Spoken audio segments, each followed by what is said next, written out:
Okay guys, ganito mag-adjust.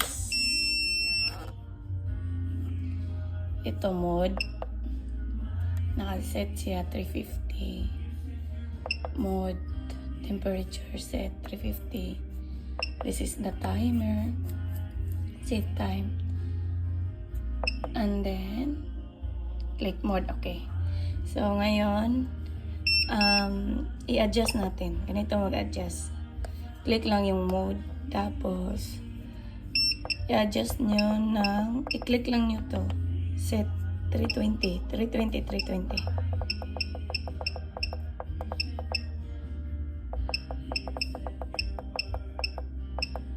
Okay. Tapos, i-check nyo, click nyo mode. Tapos, 320 na naman. Okay, yun. Temperature and set. And then this one, mode.